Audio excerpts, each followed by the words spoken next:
করে এখানে কষ্ট করেছেন এবং আপনার বাইরে অনেক আছেন তারা বিভিন্ন ভোটকালে দায়িত্ব পালন করেছেন।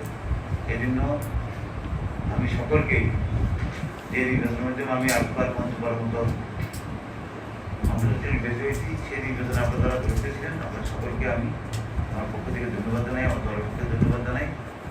আশা করি সংসদ নির্বাচনটা যেভাবে আন্তর্জাতিক সাথে সম্পন্ন করেছে, আগামী যে স্থানীয় সরকার নির্বাচনগুলো হবে সেই নির্বাচনগুলো যেন অবাধ সুষ্ঠু নিরপেক্ষ, অর্থাৎ এলাকার ভোটার যা চাইবে যেন তাই। নিরপেক্ষ মানে আমার পক্ষে বা আলোচনার প্রতিপক্ষ না। নিরপেক্ষতা হলেও ভোটাররা যেন তার শান্তিপূর্ণ ভোটাধিকার প্রয়োগ করে তার প্রতিনিধি সে যেন নির্বাচন করতে, নির্বাচনে যেন তার মতামতের প্রতিফলন করবে নাকি। আমি আশা করি যে স্থানীয় সরকার নির্বাচনগুলো তো আপনারা একই ভূমিকা পালন করেই আমাদের দেশের এই সমস্যাটা তৈরি হয়েছে দীর্ঘদিন।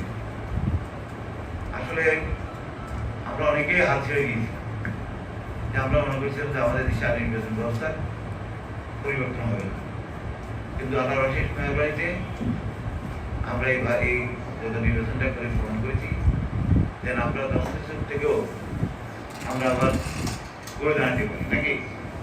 এটা যেন আমাদের থাকে, এটা যেন আবার এই যে সাফল্যটা যেন তৈরি করতে পারি, যেন সবাই।